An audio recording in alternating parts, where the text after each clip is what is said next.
दोस्तों, हर साल हमारे देश में 15 अगस्त और 26 जनवरी को देशभक्ति की फिल्में रिलीज होती हैं, जिनमें ज़्यादातर मेकर्स का यही पर्पस रहता है कि कैसे देशभक्ति की भावना को एनकेज कर सकें, ज़्यादा से ज़्यादा प्रॉफिट कमा सकें इन फिल्मों से। आज तक बहुत ही कम ऐसी फिल्में बनी हैं जो सही मायनों में हमारे सैनिकों को, उनके साहस को सही सम्मान दे पाए, हमारे शहीदों को सच्ची श्रद्धांजलि दे पाए। तो फ्रेंड्स, इसी कड़ी में इस साल 15 अगस्त पर भी 3 देशभक्ति की फिल्में रिलीज हो रही हैं, जिनमें शेरशाह पहले ही कल रिलीज हो चुकी है और आज Bhuj the pride of India film release हुई है।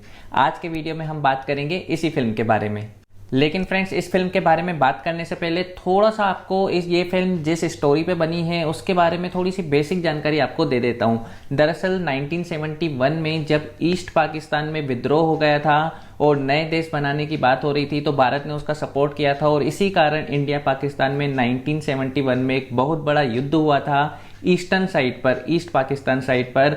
लेकिन फिर बाद में पाकिस्तान ने भारत के वेस्टर्न साइड पर भी बहुत जगह युद्ध छेड़ दिया था और बहुत सारे हमले किए थे। इसी कड़ी में हमारे जो गुजरात में बुच का एयरफोर्स का एयरबेस है, वहां पर पाकिस्तान ने बहुत ही ज्यादा बमबारी की थी और उस एयरबेस को पूरी तरह से तबाह कर दिया था। उस समय फ्रेंड्स, हमारे भुज एयरबेस पर हमारे इंडियन एयरफोर्स के जो अफसर थे वो थे विजय कार्निक, और उन्होंने फिर वहां के पास में ही गांव से 300 महिलाओं के साथ कोऑर्डिनेट करके वो जो रनवे था एयरबेस का, एक ही रात में कंप्लीट कर दिया था। और ये एक ऐसी घटना हुई जो बाद में भारतीय इतिहास की स्वर्णिम घटनाओं में से एक साबित हुई। तो दोस्तों, हमारे मेकर्स के सामने एक इतनी अच्छी कहानी थी जिसको वो बहुत ही गौरवशाली तरीके से हम सभी दर्शकों के सामने पेश कर सकते थे, हमको बता सकते थे। लेकिन फ्रेंड्स, एक बार फिर से वही हुआ जिसके लिए बॉलीवुड जाना जाता है। मतलब friends, story, screen play, character buildup, real elements, ये सब चीजें तो कहीं तेल लेने।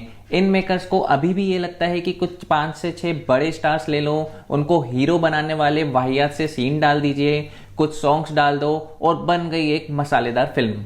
फ्रेंड्स, बहुत ही अफसोसजनक बात है कि बॉलीवुड के लिए अभी भी देशभक्ति सिर्फ एक टॉपिक है, उससे बढ़कर और कुछ नहीं है उनके लिए। तो फ्रेंड्स, सबसे बड़ा सवाल कि क्या आपको ये फिल्म देखनी चाहिए, तो जवाब है बहुत बड़ा ना।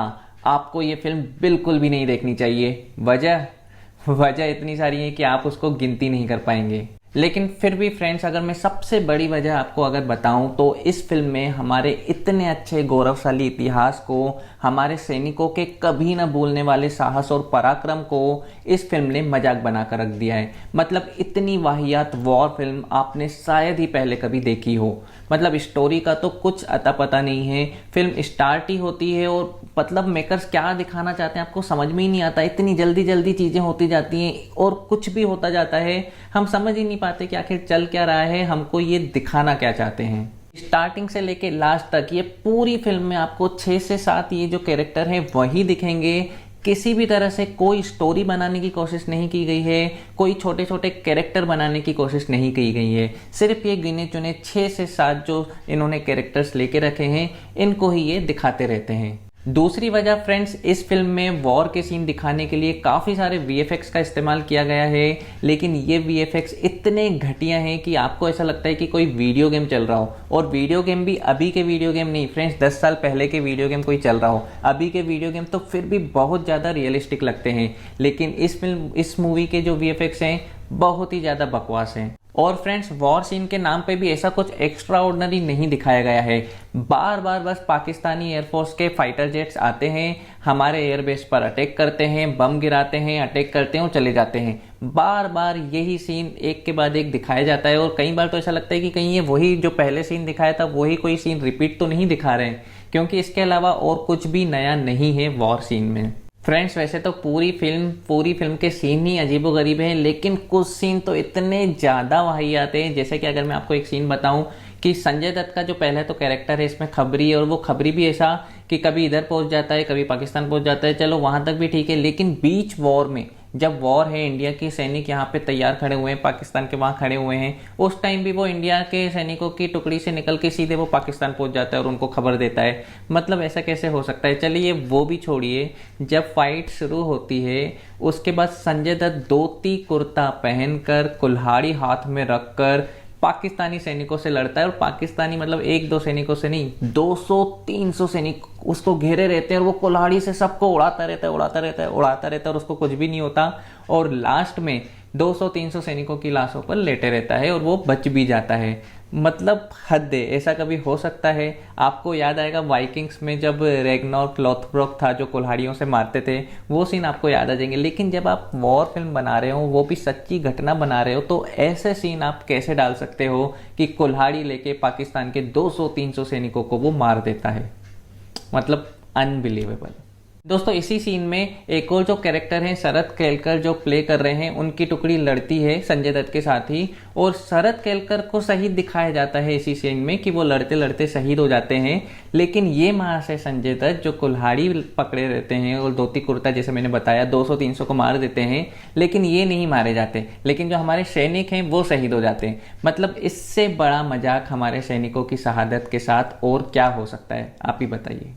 फ्रेंड्स ये तो सिर्फ एक सीन मैंने आपको बताया एग्जाम्पल के लिए, पूरी की पूरी फिल्म इसी तरह के घटिया सीनों से भरी हुई है, और हमारे सैनिकों के लिए कुछ अच्छा तो बहुत दूर की बात है, बल्कि उनका मजाक ही उड़ाती है। जैसे अगर एक सीन और मैं आपको बताऊं तो जो इंडियन एयरफोर्स का कार्गो विमान एक आता है भुज पे, लास्ट उनको लैंड होना रहता है, 450 उसमें सैनिक रहते हैं। उस विमान का, इतने बड़े कार्गो विमान का आगे का जो व्हील रहता है वो टूट जाता है, तो अजय देवगन उसको ट्रक पे लैंड करवाते हैं, मतलब उसका आगे का। मतलब आप यकीन मानेंगे जो 450 जो हमारे सैनिक उस विमान में हैं, उनकी जान की कोई कीमत नहीं है। ये वहाँ से रिस्क ले रहे हैं, अपनी स्टंटगिरी दिखा रहे हैं, अपनी हीरोगिरी दिखा रहे हैं, और ट्रक पे वो उसका आगे वाला जो व्हील है वो लैंड होता है। मतलब रियल में तो वो 1 सेकंड में ट्रक को कुचल के निकल जाए इतना बड़ा विमान, बट इसमें दिखाया गया है कि अजय देवगन वाह क्या काम करते हैं। मतलब बॉलीवुड कब सुधरोगे? अगर कोई कमर्शियल मूवी होती, अगर आपको याद दिलाऊं रेस 2 में जब कार जब एरोप्लेन से उतरी थी और उसका जब पैराशूट खुल गया था, उस टाइप के कुछ सीन बॉलीवुड में हमेशा बनते रहते हैं। यहाँ भी लेटेस्ट राधे में जब सलमान खान ने एंट्री की थी, वो गिलास के जो खिड़की थी उसको तोड़ के, तो वो ही डाइजेस्ट करना मुश्किल था। पर फिर भी चलो वो कमर्शियल फिल्में थी, उसमें आप दिखा सकते हैं कि एक हीरो लड़ रहा है, कुछ भी कर रहा है। लेकिन जब आप एक सच्ची घटना पर बनाते हैं जो कि भारतीय इतिहास का एक बहुत ही अच्छा, एक गौरवशाली इतिहास है, उसके किसी एक हिस्से सच्चे घटना पर आप फिल्म बनाते हैं, तो कैसे आप ये सब फालतू और इतना ज़्यादा ड्रामेटिक चीज़ें दिखा सकते हैं? मतलब थोड़ा तो रियलिस्टिक रहना चाहिए, थोड़ा तो बहुत दूर की बात है। मतलब कुछ भी आप बना रहे हैं, कुछ भी बना रहे हैं आप। सोचिए फ्रेंड्स, जब एक दिन पहले ही आप शेरशाह जैसी ब्रिलियंट मास्टरपीस एक मूवी देखते हैं जिसमें पूरी तरह से पूरी की पूरी फिल्म रियलिटी पर बेस्ड है, कोई भी एक्स्ट्रा ऑर्डिनरी सीन या इस तरह के सीन नहीं दिखाए गए हैं, पूरी तरह से रियलिटी दिखाई गई है, और एक सच्ची और पूरी ईमानदारी से श्रद्धांजलि दी गई है हमारे शहीद सैनिकों को। उसके अगले दिन आप बुद्ध जैसी फिल्में देखते हैं जो कि पूरी तरह से मजाक बना देती हैं हमारे सैनिकों का, हमारे इतिहास का। ये सब देखने के बाद आपके दिल पर क्या गुजरेगी आप सोच सकते हैं। इसके अलावा फ्रेंड्स अगर मैं बात करूं परफॉर्मेंस की, तो सभी कैरेक्टर्स ने इतनी बेकार एक्टिंग की है, इतनी ज़्यादा ओवर एक्टिंग की है कि हम कुछ बात ही नहीं कर सकते। मतलब सबसे ज़्यादा डिसअपॉइंट हूँ मैं अजय देवगन सर से। इतने ब्रिलियंट वो एक्टर हैं, इतनी अच्छी फिल्में वो करते हैं। मतलब मुझे लगता है वो खुद ही जब कुछ टाइम के बाद देखेंगे तो इस फिल्म को भूल जाना चाहेंगे, और अपनी लिस्ट जो उनके करियर की लिस्ट है वो चाहेंगे कि ये फिल्म उसमें कभी भी ना आए। इतनी ज़्यादा ख़राब एक्टिंग उन्होंने इसमें की है। ओवरऑल अगर मैं फ्रेंड्स बताऊं तो वॉर फिल्म्स के नाम पर ये फिल्म एक धब्बा है, और कोई भी इस फिल्म को कभी भी आगे याद नहीं करना चाहेगा। रेटिंग की क्या ही बात करूं, रेटिंग में बिल्कुल नहीं देना चाहूँगा इस फिल्म को, और आपको स्ट्रांगली एडवाइस दूंगा कि बिल्कुल भी अपना टाइम वेस्ट ना करें इस मूवी को देखने में। एक मजाक से ज़्यादा ये मूवी और कुछ भी नहीं है।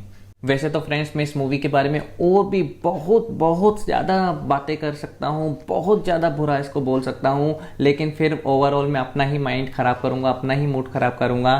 तो मेरे को लगता है कि आपको समझ में आ गया होगा कि ये फिल्म आपको बिल्कुल भी नहीं देखनी चाहिए। तो इसी के साथ यहीं पर मैं अपना ये वीडियो एंड करता हूँ। अगर वीडियो पसंद आया तो इसे लाइक ज़रूर कर लें, और इसी तरह के वीडियो देखने के लिए मेरे चैनल को अभी सब्सक्राइब कर दें। बहुत ही जल्दी आपसे मिलेंगे किसी नई वीडियो में, तब तक के लिए बाय बाय, टेक केयर।